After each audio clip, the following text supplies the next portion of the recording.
Welcome everybody to the Chess Lab. This is the continuation of the coverage of the Italian Team Championship. The game you're about to see, was played on round 2, and this is probably, I think, my favorite game that I've ever played. So, enjoy it. So let me fix my setup for a second. Okay, so I opened with knight f3, I was playing with the white pieces. My opponent played d5, I played g3, my opponent went knight f6, and I played bishop to g2. On round 1 I played with the black pieces, here I'm playing with the white pieces, and I'm playing the Reti. Actually, I shouldn't say this. I'm playing knight f3. My idea is to then try to set up a setup which is a Reti setup, many setups in this sentence, but it can be anything really. So, my idea is to basically fianchetto the bishop, castle, and play for c4. That, again, will be the Reti proper. My opponent plays e6, I play castle, and here my opponent went bishop to d6. Bishop to d6 is a little bit of a tricky line, and I'm not super sure if I reacted the proper way. Because usually what I studied was c5, after which you play c4, and then there are some possibilities. There's knight c6, there is d4, but of course they can also move out the bishop. But by playing bishop d6 they haven't compromised the pawn on c5. Okay, anyways, I played c4 because I'm going for my idea. Now, the negative aspect of black's setup is that this bishop will find some difficulties being developed. So that's kind of what I'm trying to exploit. If they take, I'll just go knight to a3, most likely. I'm not afraid of bishop takes, pawn takes, because after bishop here, I just have superior position and good counterplay. And of course, if I really want to take back this pawn, I can always go check and then taking here if I really want to. But there's no need to do so. And usually, there are some lines where you play knight a3 and they take your knight from f8. Here they lost a tempo.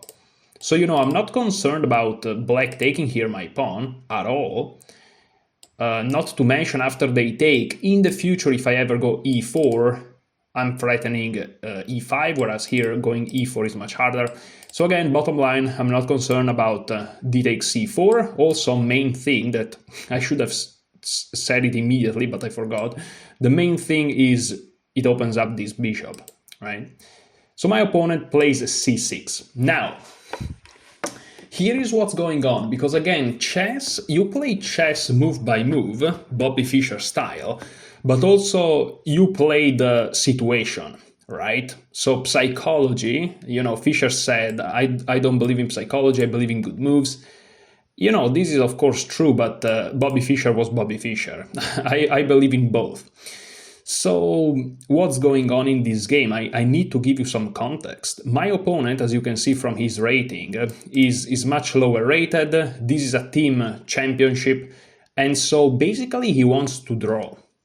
And what he's doing is basically just playing a semi-Slav against my Reti, and he's just gonna be passive. Now here I'm looking at the engine, and d4, this is what I played, is the best move, so it seems like c4, d4 is the optimal approach. And basically I am playing, again, this is, you can call it the Reti if you want, because I started with knight f3, but this is a Catalan. You play d4, c4 with the fianchetto, this is a Catalan, right? So it's a Catalan against a semi-Slav. And even if that's not true, well, that's how I understand it. And we are looking at the game from my perspective, so I guess we're gonna go with it. I don't know how Lichess call it. Lichess call it the King's Indian attack. So you go figure.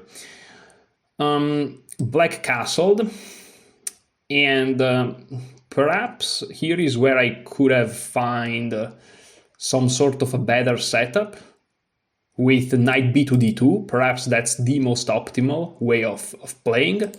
I played instead knight c3, because you don't know what's about to happen in this game, which is just brutal. But maybe because of that reason, knight c3 is not super optimal. Maybe knight b to d2 or queen c2 followed by knight b to d2, meaning knight b to d2 as an idea, is perhaps superior, trying to play for e4. But if you play knight c3, well, that's not knight c3. If you play knight c3, this pawn may actually fall. But okay, I played knight c3. I don't fear d takes c4 yet, because I have e4 at least, gaining a lot of counterplay, threatening the fork to e5. And also I have ideas of a4 and perhaps grabbing this pawn later. Also, every time you open here, if I'll ever attack this pawn and you play b5 to defend it, well, you're kind of killing your own idea of blocking this bishop, because now you're opening it up. So, okay, my opponent went b6, which is fine. And here, again, perhaps going for this idea of pushing e4 was ideal, with moves like rook to e1, I'm looking at the engine, it's not that I'm making them up, or even knight e5, right?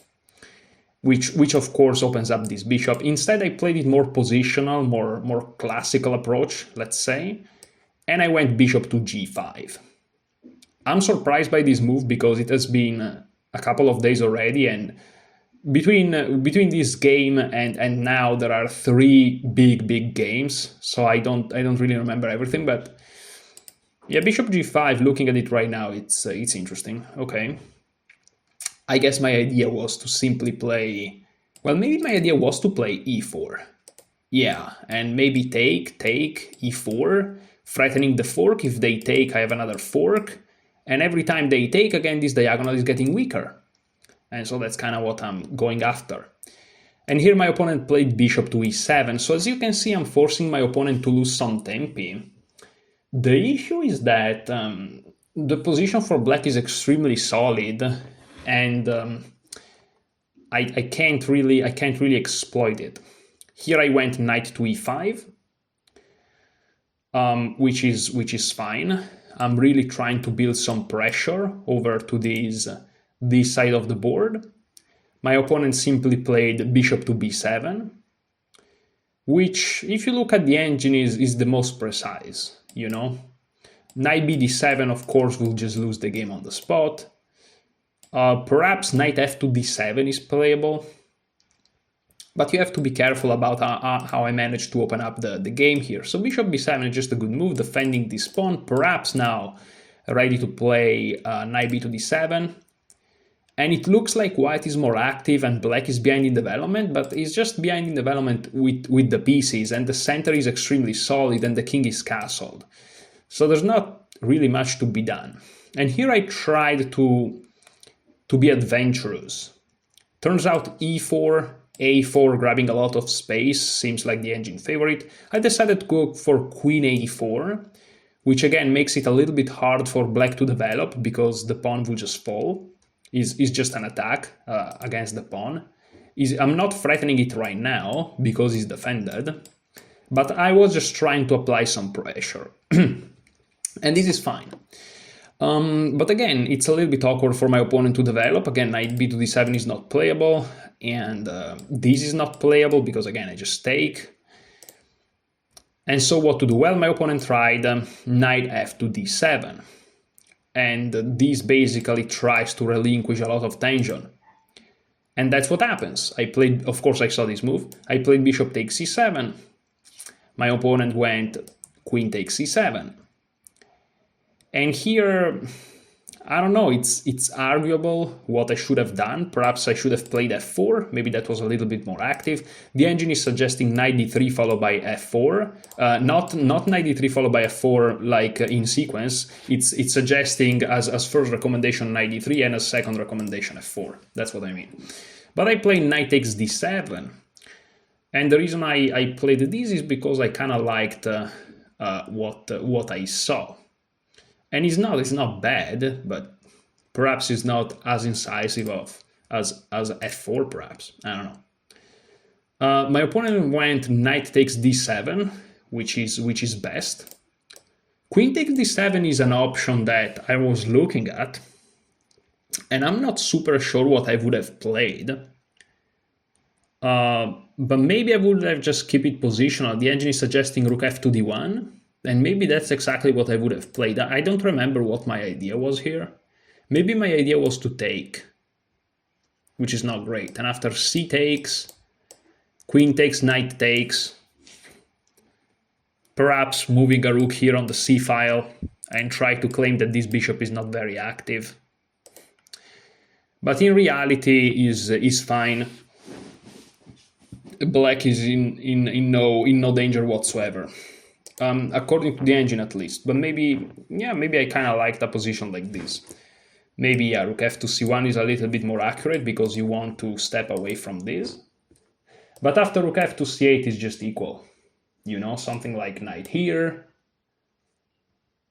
And it doesn't look too good. For example, here rook takes c1 is plus 0.7.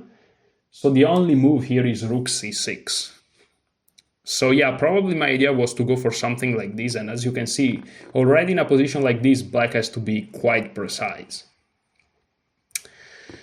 And here, if you take, the problem is that this comes with tempo. And if you go here, well, I just take it.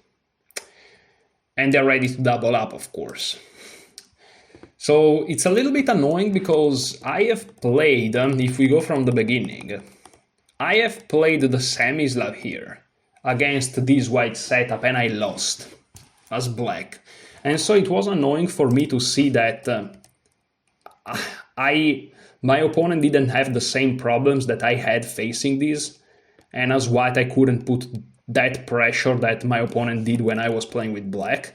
My opponent, I remember now, went queen c2. Yeah, I should have remembered it. My opponent went queen c2. Yeah, and knight b2 d2. Right, and he put a lot of pressure on me, but it was equal even in my case. But okay, here we traded everything. My opponent took with a knight again, and I took c takes. Again, perhaps e4, taking the full center is more incisive, but c takes d4 is okay. C takes d5, I should say. Okay, c takes d5 by my opponent. And again, c takes d5 is a little bit more accurate, so my opponent is playing all the more accurate moves. Playing e takes d5, of course, keeps a weakness here, so it's not exactly ideal. And the engine thinks that rook f to e1 followed by e4, or even e4 directly, is quite good. It's not super easy to play because this pawn is isolated, but yeah, the queen is misplaced, and these rooks will win tempi because of this. There is some tension over here. So yeah, playing e4 is completely fine here. Okay, these are positions that, I'll be honest, is a little bit, I struggle to kind of understand them. They're a little bit complex, but okay. See, they look simple, but they're very nuanced. So okay, c takes d5 was played, this is the more accurate, and here I play rook f to c1, I'm happy to see that this is the best move. The problem is this is just equal. Now, it doesn't feel like that. I felt like I was pressing, but this is 0.1, so I'm pressing nothing. But you know, I saw things like this, and I'm entering here, and if you bring a rook here, I can trade, and then if you take with this rook, you lose this pawn. And I was seeing all these things, and I don't know, in my mind, I felt like I was doing all right, but my opponent here simply played knight f6, which, again, by the way, is the absolute best move. So my opponent in this very nuanced position is playing a lot of, you know, very best moves. Rook f to c8 is a close second with basically same evaluations, but this feels a little bit more natural, but no. Knight f6, absolute best. There's always time for this, and at least now black is increasing the control over this critical e4 square. So my opponent, you know, knew what he was doing. It annoys me because I always find these super strong players that somehow are rated 250 rating points less than me, when in reality they play absolute realistically good chess. I mean, there is no reason why this guy is not a 1900, for example. And you may think that I'm already coping because in the end I lose the game, but I mean, I don't lose the game. It's just that this guy's playing strong and he's rated so low, and it just annoys me. You'll see how the game ends. Rook c2. In this position here, I couldn't come up with crazy plans, so I figured, let's just double up, and let's try to go here. I'm happy to see that in this position, Rook c2, it seems like the engine is favoring it, so, you know, I'm holding my own.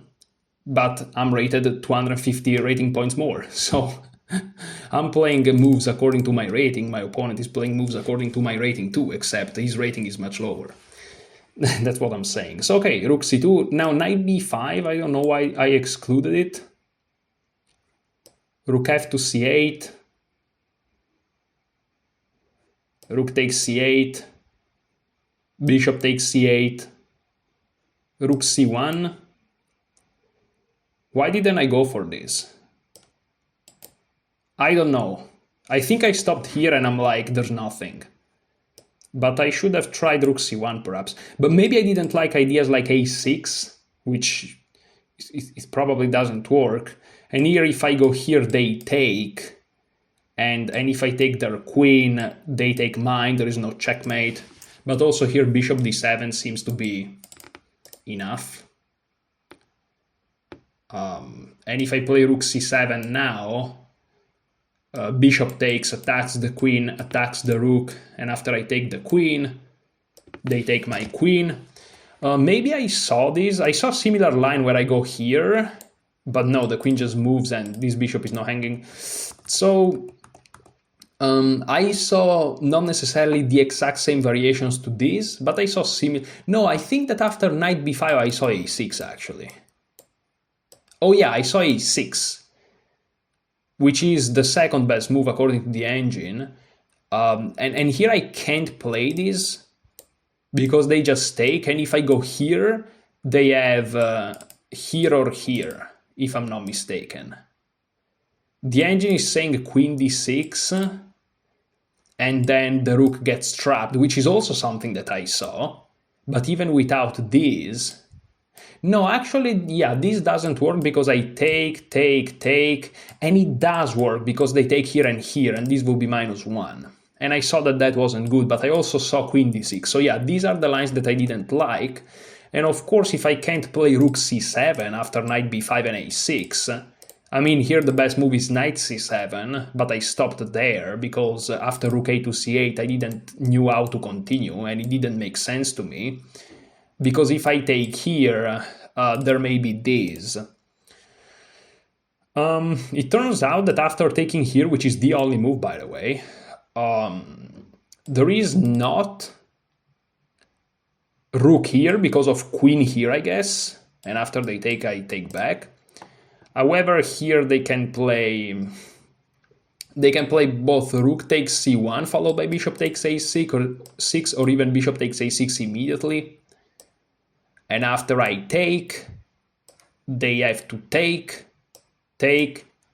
and find queen b4. Now, I admit I didn't saw this, or maybe I saw it, because I remember that there were some lines where I was scared about the queen entering and double attacking my pawns. No, I actually saw this. I'm not super sure if I saw it here or on the next move. I hope I saw it here, because otherwise entering this would have made sense. But no, if you see queen b4, of course you don't enter this. But I'm sure I saw queen b4 at some point, though. Yeah, and here you're just dropping one of the pawns. The queen can't defend both. And then it's just dead equal. And arguably this knight is better than this bishop. Because if you go here, then they get e4. And if you don't go here, you're just biting on granite. So yeah, I didn't enter these lines because, again, this knight b5 idea looks cool, but yeah, now I remember this a6 in the game I saw it, and I couldn't make rook c7 work.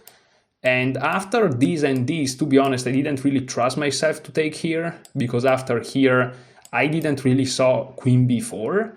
But maybe I saw queen b4. It's just that I realized, wait, the queen simply moves or something, and then the knight is kind of trapped. But now that I realize it can just get out, but it's not so easy. And so eventually I settle on rook c2. And it's the best move, so listen, it's fine. Rook f to c8, logical. Of course you want to bring a rook here, but you don't want to bring this, otherwise now, yes, you lose the pawn. And here, again, there are some lines where in the end a queen drops here, and this is a double attack. So, and also this bishop is not doing much here at this point, and so I'm like, let's play e3 to both guard this pawn, over protection in this case, but then also this bishop may be useful here, since I'm playing here on the queen side. And so I played e3, which is okay. Again, everything's equal. And here, the best move according to the engine is h5, which is just crazy, super compromising. My opponent played a6. And here I have a couple of issues. Because in this position here, my opponent wanted to play rook c4. And after I go here, rook to b4. But the problem is there are some moves like queen a3, and it's not super clear. Also after rook here, I have queen to b5, and after a6 takes here, and the position is just crazy. After here, I don't feel like queen b5 is such a great move, but maybe it is, I don't know. But anyways, the point is that perhaps my opponent didn't like the possibility of me going queen b5, and so he played a6. Now I'm very curious to see after rook c4 what happens. It turns out both of these moves are equally playable. Queen b3 is completely fine. And here if these moves, yeah, queen a3. It's not clear how you're gonna dislodge this rook, but the idea was simply to go here, here, here, and then eventually play a3. Also, bishop f1 makes this rook virtually trapped, by the way.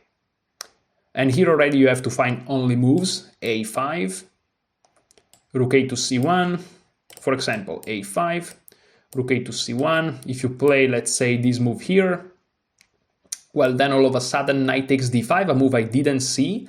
Actually, I saw knight takes d5 as an idea later, but in this position, it's a thing, and of course you're attacking the queen. So if they take you, you first take the queen with check, very important, and then you take back.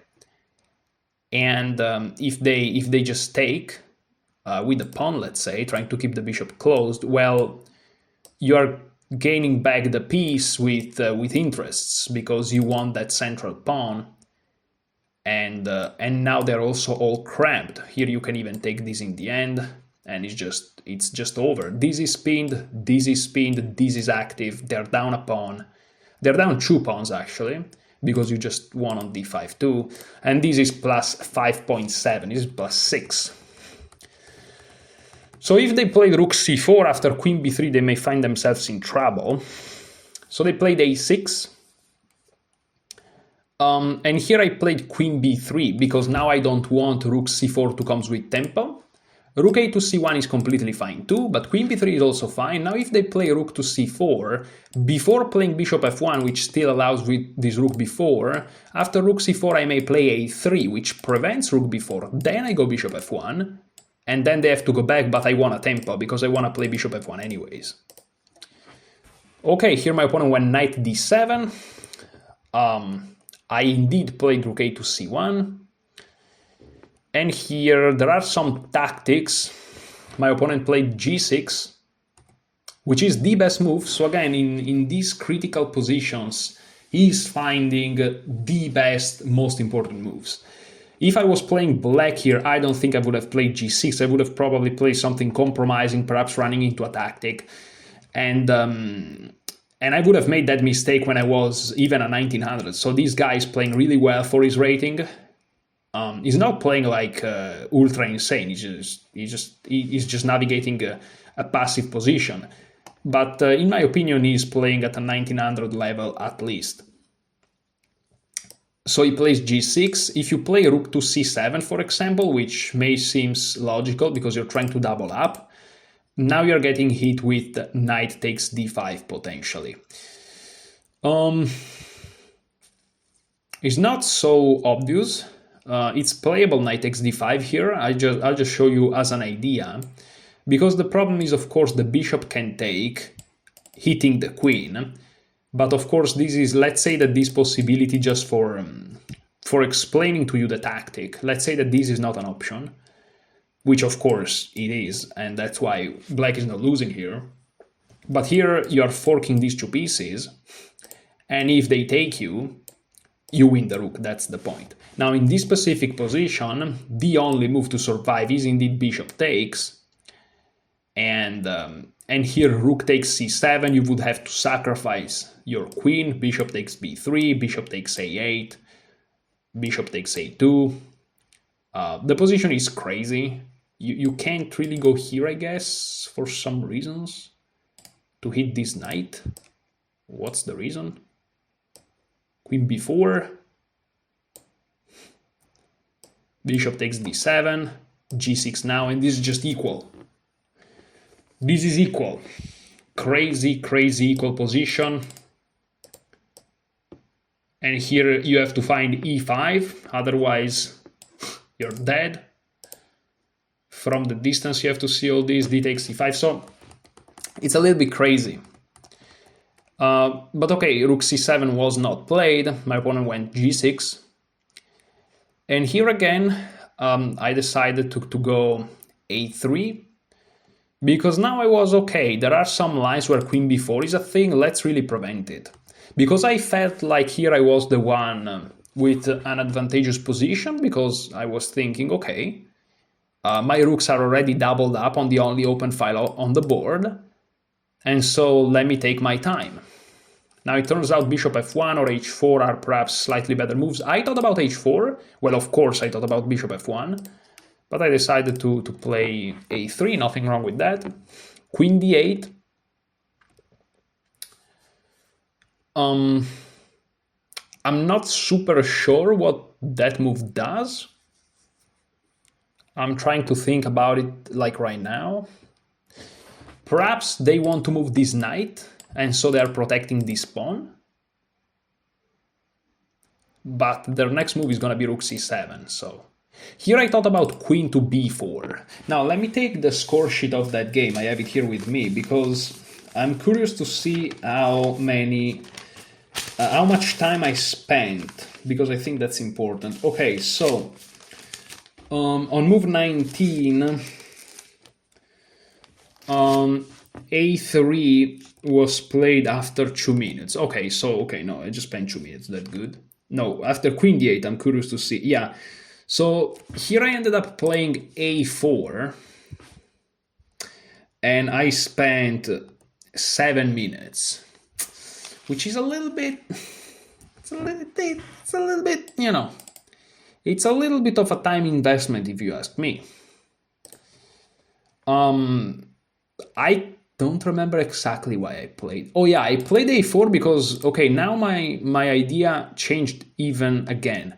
Because first I wanted to prevent queen b4, but since the queen moved, I'm like, let me grab some space. I wanted to play a4, queen to a3 to take the diagonal like that, and then play b4 perhaps. Because playing queen b4 right now had some issues, which I can't really remember too well. I can't remember why. Maybe a5, and if I go here, they just kick me around or something, and trying to go on this side, I don't really have an attack. So I decided to settle on a4. However, here the engine really likes, I mean, it's plus 0.4, but knight a4 is a little bit more incisive. Yeah, I mean, if they push, I go here, that's very logical. Of course, I looked at knight a4, but for some reason I didn't like it. I'm not super sure why I didn't like it, though. For the moment, this is defended, and I'm not really threatening to take here because they can always take with the bishop. But then at least I get the c file, but maybe I thought that this wasn't enough. Yeah, probably I thought that this wasn't enough. Here the engine is suggesting a5. Bishop f1, rook takes c2, rook takes c2. And after this move, rook takes c8, bishop takes. Of course, if you take with the queen, this actually falls. And here I think that I wasn't satisfied enough with what I was saying. I wasn't too big of a fan of that. I wasn't too big of a fan of that. I don't know, I just saw this position, I'm like, this is equal, which is true, but it seems like it's not that equality. Instead, after a4 it's that equality. Okay, rook c7, an okay move. Now, of course, there are no tactics here because there's no queen, so you can just take back. Well, there were no tactics anyways, but you know what I mean. Here I went queen a3, again trying to play b4 to gain more space. And here I felt like the position was just that equal, which is true, but I just wanted to try to find something. So rook a to c8, and now b4. So what happened here is that I allowed my opponent to gain back control of the c file. Also, this knight is spin, so you have to be careful about that. But what did I gain? Well, first of all, this bishop is still blocked. And I gain more space. His pawns are on the 3rd rank if you're watching from his point of view, and my pawns are on the 4th rank if you're watching from my point of view. So I have a little bit more space on the queen side. The downside is that this square may be occupied by his knight. But yeah. Also here, I think that he was counting on queen e7, which pins my pawn, because if I push it, loses. But if he plays queen e7, I think that now he falls victim of the tactic. Yeah, exactly. After queen e7, as you can see, the evaluation bar skyrockets, because now there is knight takes. Now I'm hitting the rook, so if he takes back, he just loses the rook. If he takes my rook, he loses the queen, and now bishop takes doesn't come with tempo on the queen, because the queen is on a3. And so this is just losing.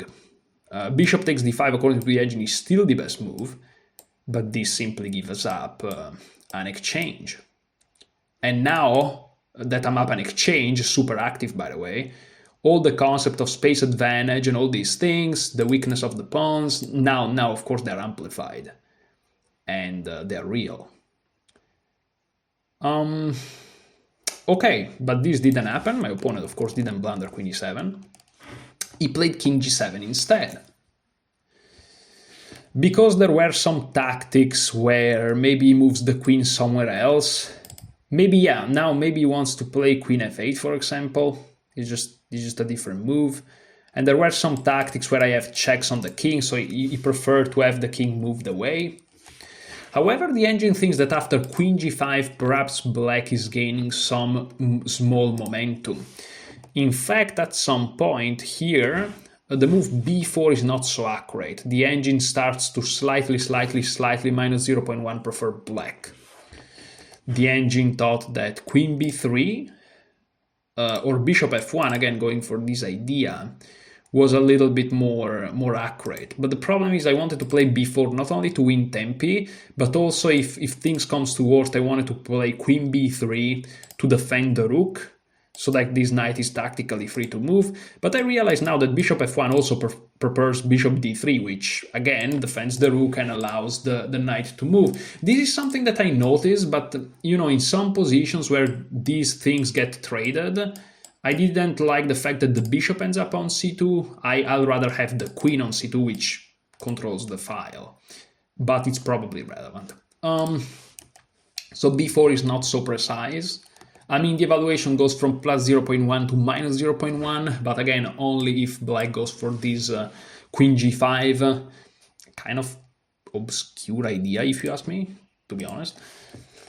But okay, king g7. Okay, let's just be very diligent. Like, why is queen g5?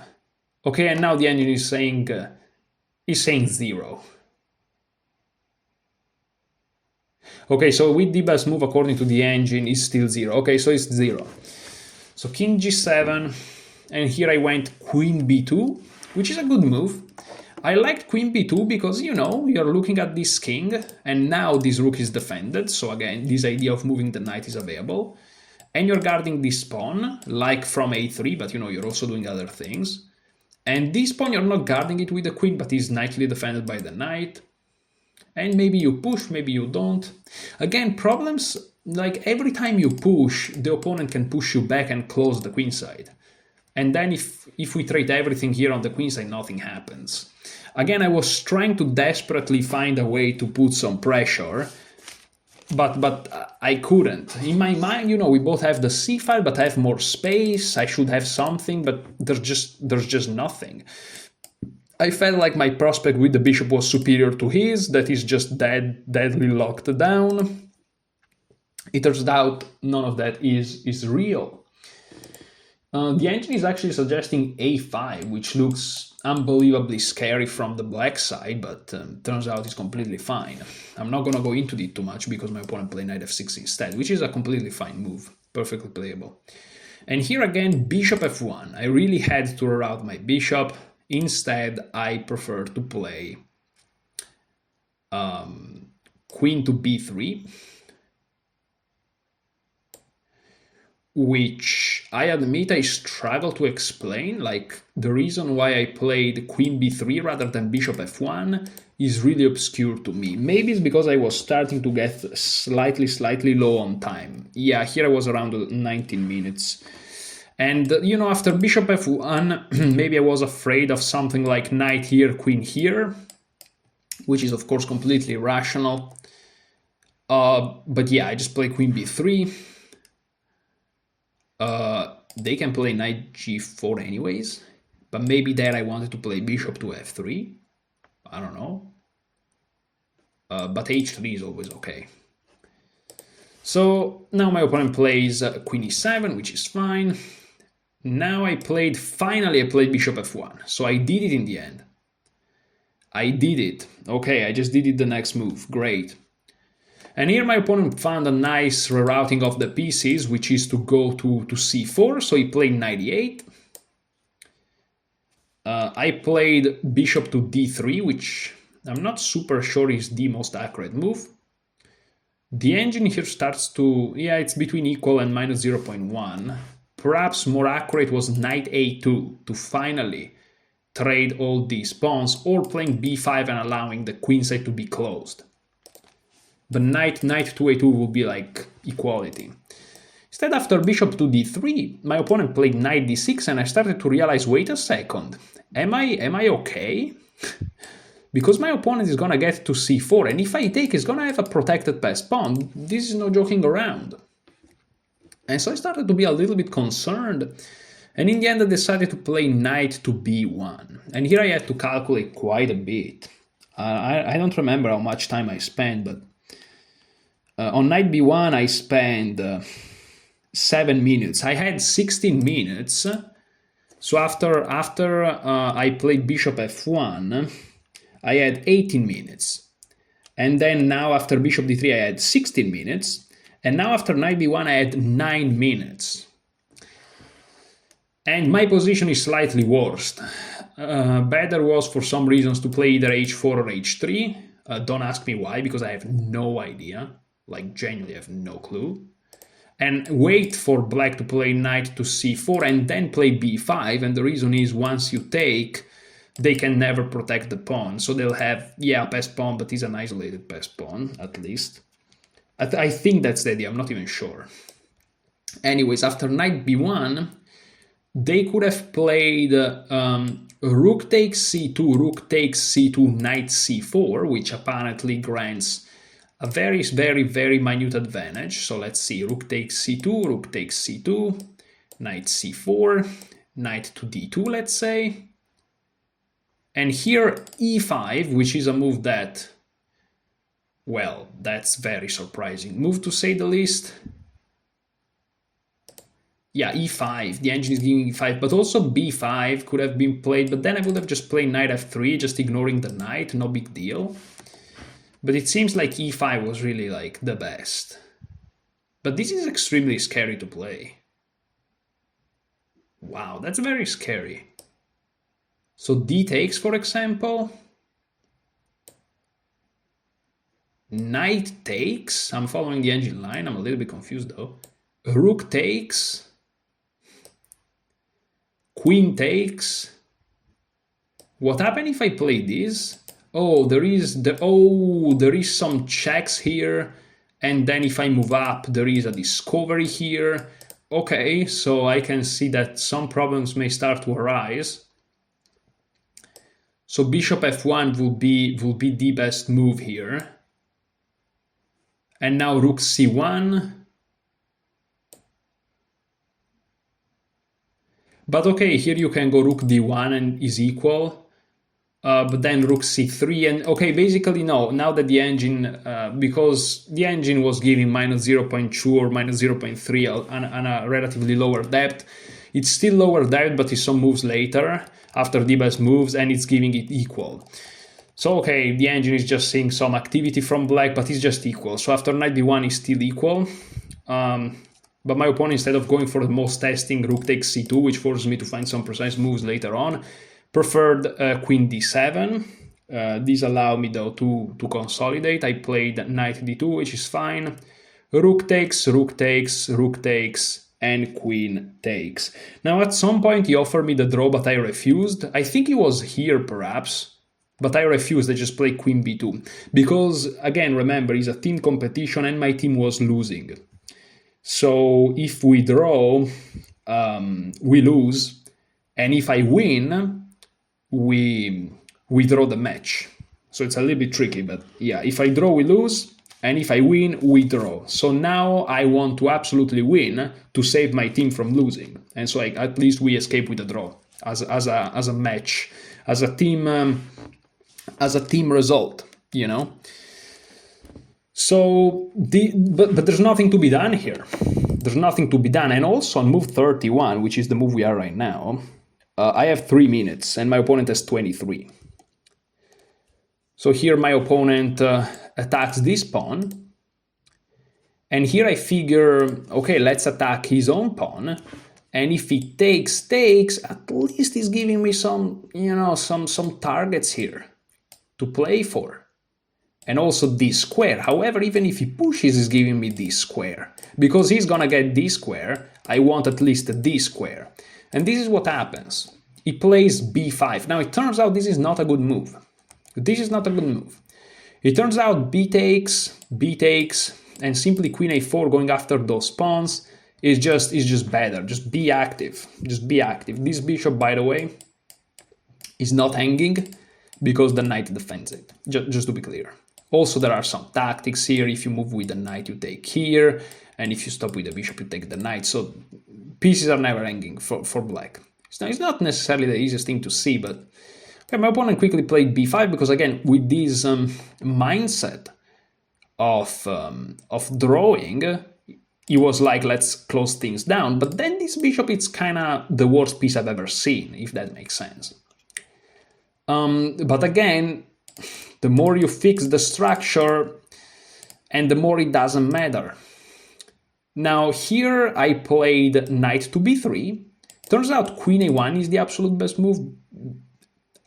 I don't know why.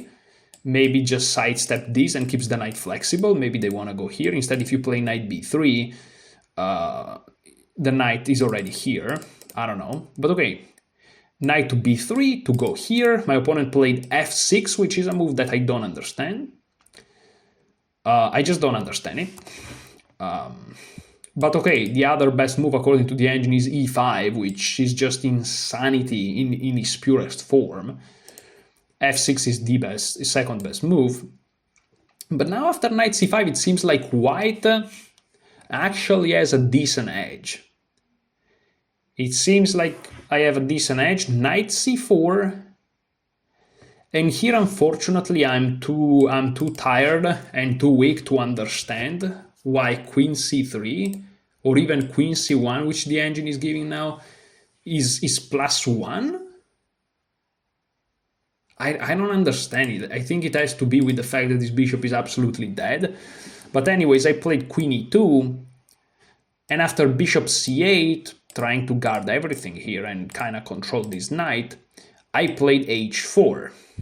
Now, With h4, I'm at 1 minute and my opponent has 22. He played f5 here, which is considered an inaccuracy. This is the first inaccuracy of the game, by the way, according to the Lichess Stockfish analysis. So again, that's why I'm saying this guy is a 1700, but he's not only not making mistakes in 40 moves, he's not even making inaccuracies. And finally, he makes one. The problem is, as soon as he makes an inaccuracy, I immediately reply with a mistake, because in this position, there is a little small thing that on paper never matters, and to engine doesn't matter, but to human it does.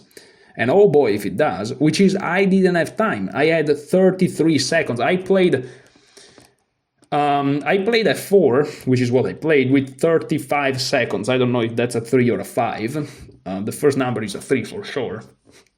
And the problem is you have the 30-second increment. So it means that I played f4 with either 3 or 5 seconds on the clock. So I almost lost on time here. You know? That's my main issue. That's my main issue in chess. Time. As far as I have some time, I don't play mistakes. If I play against opponents that, of course, don't put me under tremendous pressure. If I'm not playing Masters, let's say, I don't make mistake. But as soon as I go a little bit down on time, I can't do it. But it's annoying because I don't know how to avoid it. But anyways, I played f4. Now, the reason why this is a mistake is not that it loses. It loses the advantage, though. And so rightfully, the engine claims it's a mistake, which is correct. Queen f3 would have been better, but it's not, to me, it's not easy to understand why. I guess the idea is that this knight is doing nothing because it has no targets. Like these two pawns are both defended, whereas these two pawns are both tying down this bishop and this queen, right? And there may be some ideas of g4, h5 playing on this side that are annoying. The problem is you need time for these considerations. Like, for example, in the analysis, queen c7 is given, and here bishop takes c4 for some reason is plus 1.5, which to me is impossible to understand. I really can't understand it. And d takes c4 is even worse with king f1 to follow, and b takes c4 with king f1, and it's plus 1.5 if b takes. If d takes is plus 2. So let's go with this. Queen f4 is also completely fine, trading the queens. And after queen takes, e takes, this position is plus 1.6. But again, this has to do with endgames. I guess the idea is that your king will eventually fix this pawn, and you're gonna sacrifice one to push this and tie down this bishop that can't even defend, perhaps. I think that's the idea. And c3, eventually this knight will always be able to defend. Like, for example, c3, b5. But again, to play this with 30 seconds, you have to see queen f3 and all these things from the distance. Like, it's impossible. For me, at least, at this moment, there's no way. There's no way I play something like this. And here, if c2, you just have knight b3, and you just stop. Is knight here the same? No, knight d3 is 0.1, for example, and knight b3 is plus 2. And you have to see all of these from like here. And that's why queen f3 is so great. Like, the problem with endgames is that, again, the engine may say, oh, f4 is a mistake, you should have played queen f3, but then you ask them, why do you play queen f3? And they tell you, well, because, of course, after this sequence that you have to absolutely understand, here you have knight b3. Very important, not knight d3. No, now I can understand. And now, by the way, the engine is going on a deeper depth, and he's saying that knight d3 and knight b3 is absolutely the same. So not even the engine is clear on what's going on.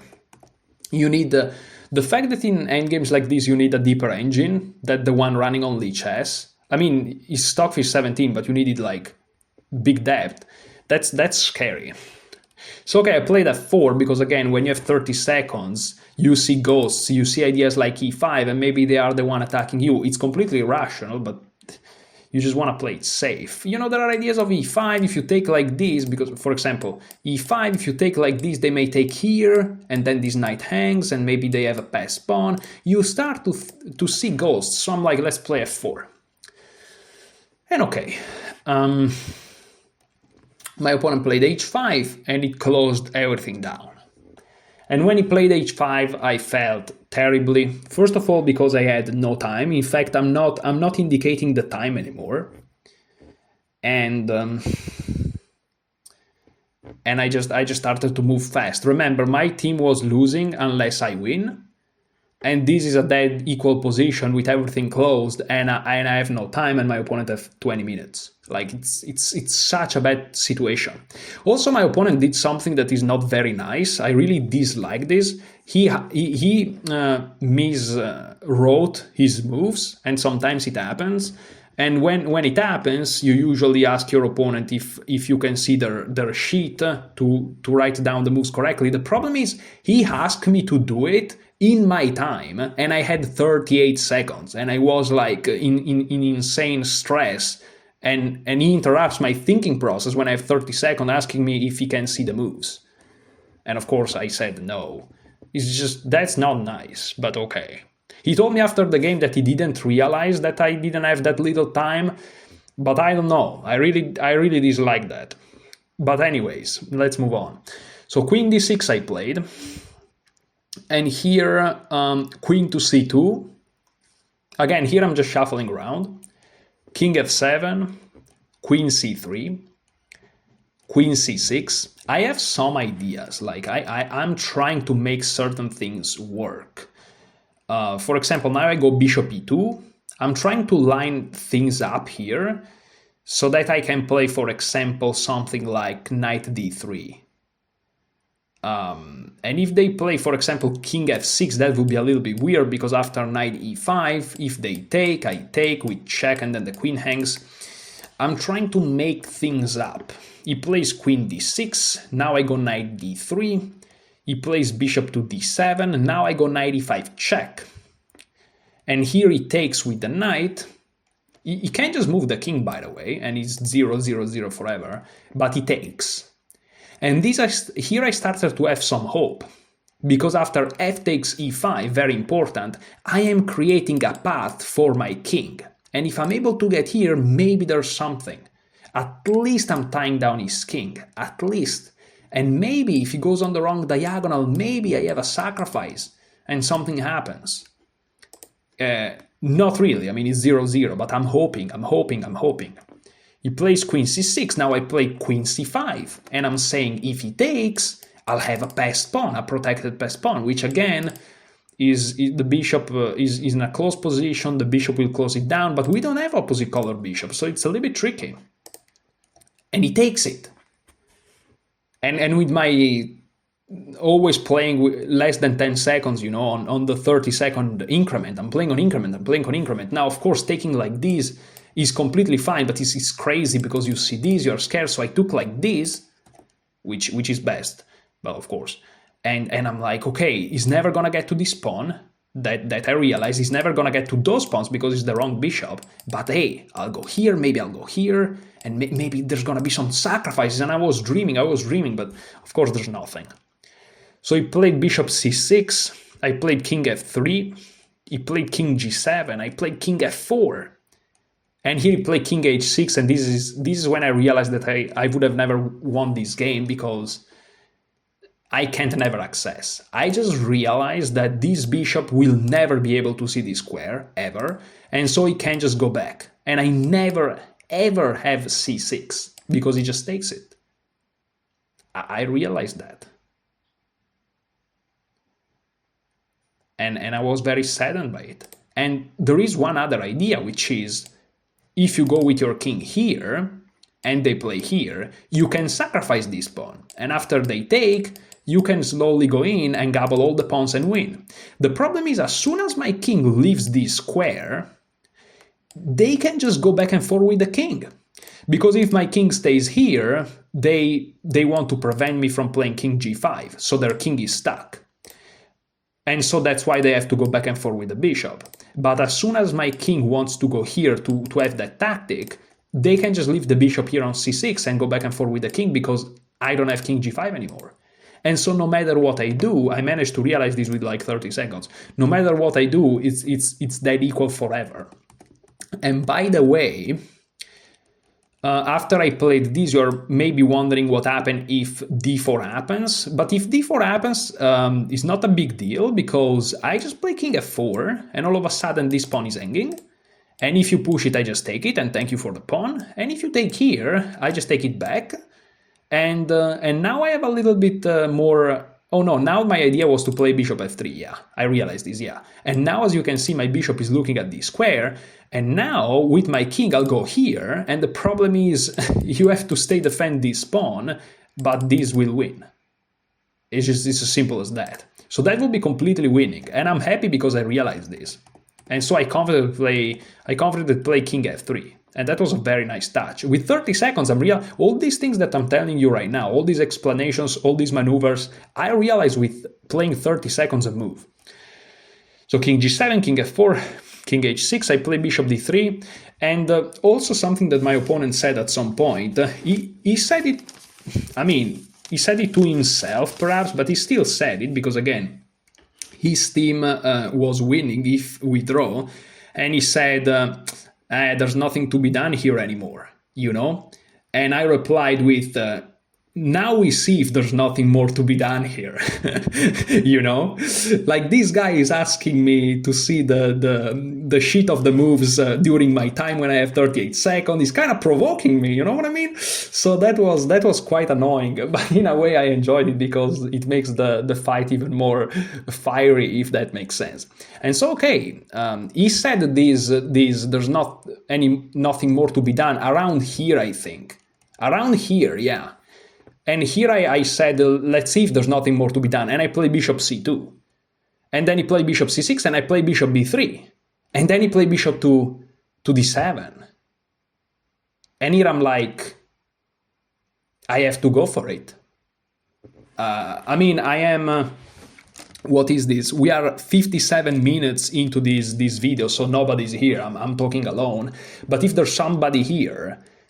feel free to stop the video and find the breakthrough, find the best move for white here. Okay, I'm not even gonna take the sip of water break because this is just... I feel right now in my belly, I feel the tension, like I feel a tenth of the tension that I felt in the game. That's how intense it was, like even just remembering, I was so tense up. And here I play, boom, bishop takes d5. I just went for it. And the idea is that, of course, if you don't take my bishop, if you just move the king or move the bishop, I just go back. And then again, I have the diagonal. Or I even go here so that my king can somehow do something. And I can play e4 and I have breakthroughs and it's over. So he has to take. And here my idea was e6. And here what to do? Well, he can't just willy-wally because my king is coming in with these two guys to go. So he has to take the pawn, otherwise I have these two passed pawns. But now my idea was king e5, so to see it in fluidity, my idea was to remove this pawn, sack my pawn, and have this entrance with the king, with tempo on the bishop. And I was so tense. Remember, I'm playing with seconds on the clock since f4. Since this move, I'm playing with seconds on the clock. Okay? Like, the tension I was feeling is insane. But you know, my opponent allowed me to have this square for my king. And then he allowed me to have this passed pawn. And of course I was looking at sacrificing my bishop for a while here. I wanted to sacrifice my bishop for this pawn, for example, so that then I have these two, but now it doesn't work because, of course, he just takes. And even if he has to take with the pawn, it may not work because, for example, take, push, he just goes here and everything is blocked and he wins. Because sacrificing the bishop, it's either you win or you lose, you know, so you can't just do it. But here I'm like, I have to go for it because I saw this whole sequence and here I took king takes. This is important to keep some hope of an advantage, because eventually his hope for counterplay is gonna be g5. And in the beginning, I didn't want to enter this whole variation, because I'm like, okay, I can sacrifice, go here, and then take here. Oh, but he has g5, and after I take, he's gonna win. But then I realize, wait, after he goes g5, once my king is like here, I don't have to take. And if he pushes, it blocks everything. And if he takes, I just take back and he can't access. So his counterplay idea, the only thing that he can try, is eventually, let's say my king is here, okay, he's not here, it's here. He plays g5, I take, sorry, he plays g5, I do nothing very important, and let's say that my king goes back and forth here, it's just to show you the idea that black has. So he pushes, I do nothing, then he takes here, and then his only hope is to play f4, sacrificing this pawn, entering with the king and taking my pawn and then promote. That's his only counterplay, but I figured that's so slow. However, in this position, I have to take this pawn, because in some lines, let's say again, my king is back and forth here and here, he pushes, I move my king, he takes, I take. And then, if this pawn is still alive, instead of pushing this pawn, he can push this pawn. And then all of a sudden, if I take, this goes, or the opposite, right? He can push, and after I take, this goes. So I have to take this pawn. And all of these things I managed to figure out with seconds, and I was so happy about it. I didn't figure out everything in this specific position. Of course, in the few moves that precedes this moment, like in these moments here when I was playing all of these things, I was thinking about this. As soon as I started this maneuver with the bishop, I realized that eventually g5 is a move, but all I have to do is do nothing, and if he pushes, it closes again, so nothing changes, and if he takes, it closes again, so nothing changes. So, you know, I was figuring out things of this puzzle piece by piece, you know, very, very slowly. But I was very proud, of course, of this. And here he goes back to c8, I play king takes d5, and here I was convinced I was winning. Now it turns out that if he plays king g7, he can hold. And the reason is, I don't really know, but eventually I guess his king is active enough to draw. But this is extremely difficult. I don't know how much time he had, because I have no idea. This is move 55, I have no idea. I'm not signing down the time for a while.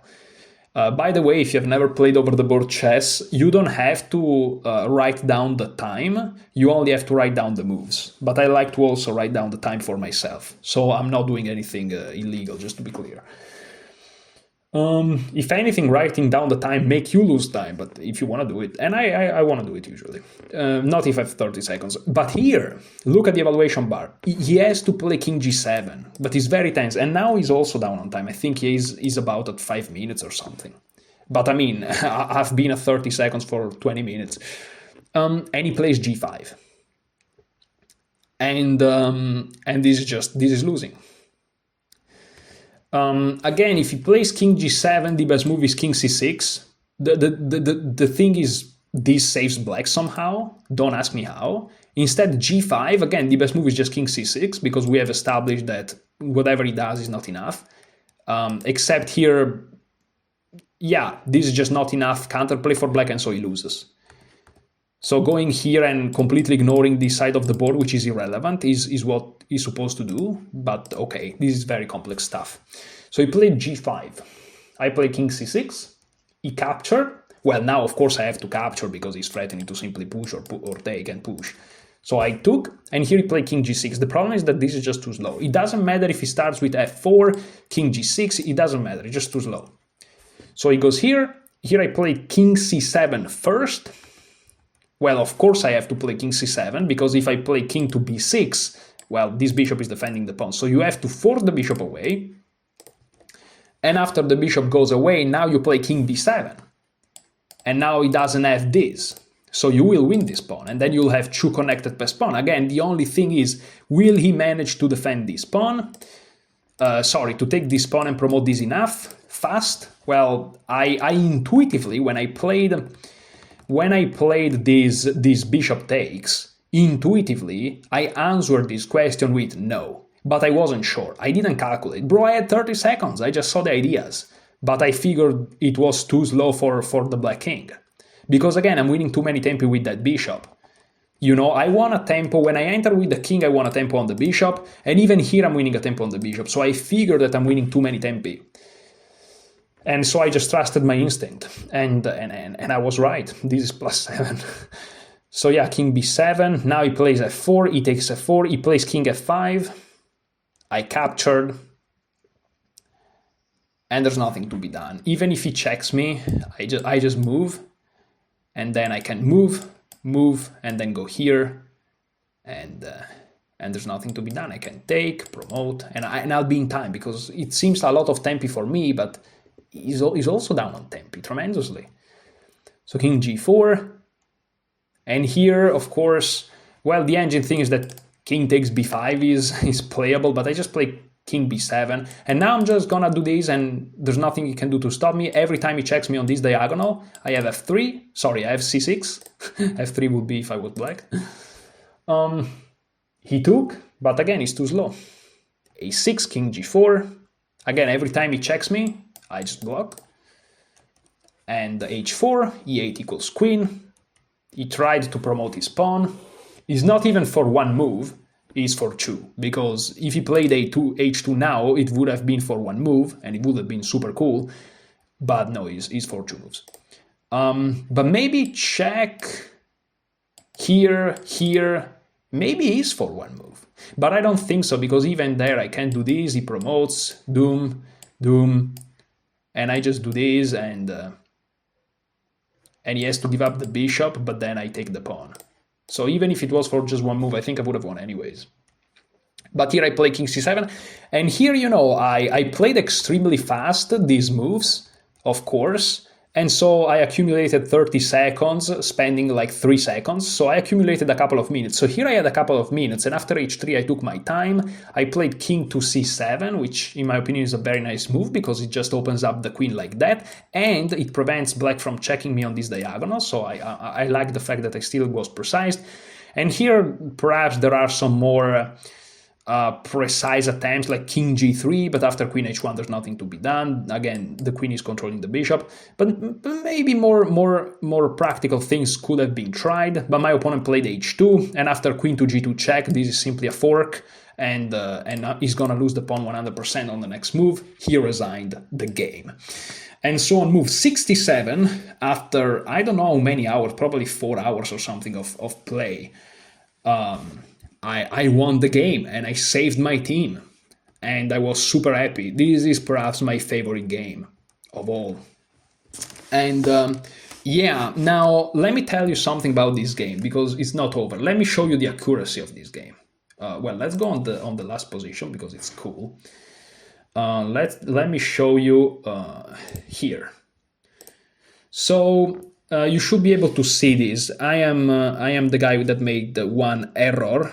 I know it's in Italian, but it's inaccuracy on top, then error, you know, mistake in orange, and then blunder in red. The problem is, you know, a guy like this that only made a blunder on move 55, where you see the big white spike, that's move 55. That guy is not playing like a 1703. You know, and the reason I'm saying this is because this game was the crucial game of my performance. I know this is a team event, but I played 5 rounds, so to me this is also considerable a weekend tournament, right? So in this weekend tournament, this game was the crucial one, because it was the game in the morning of the second day, and so in the afternoon I have another game, and this game destroyed me. It destroyed me. When I finished, all of my teammates already ate their lunch. Okay, this is how much this game lasted. And of course I was very happy that I won it, but it destroyed me completely. As a matter of fact, I told one of my friends, one of my teammates, while we were at lunch, he was just there for company because he had already eaten. But I told him, right now I want to go to sleep, but I have to play. You know, that how tired I was. And the problem is this game here, I won after grueling chess 4-hour chess, it destroyed me, which of course compromised tremendously the performance in the next game that you will see analyzed in a future video, tomorrow probably. And what it gave me is 3 ELO points. Like just a +3. So, this is just to tell you that, you shouldn't be surprised when they do the tranche fide, when they give everyone some points. It's like chess is brutal, and this guy shouldn't be rated 1703. That's for sure. This is more of a funny thing, but not really. If you play over the board chess, these things, you think about these things sometimes. But anyways, of course, I was very happy that I won. I saved the team, but I tired myself a lot and I didn't win that much points. So yeah, that's over the board chess for you. Well, thank you so much for watching. Hopefully you enjoyed. Enjoy your chess.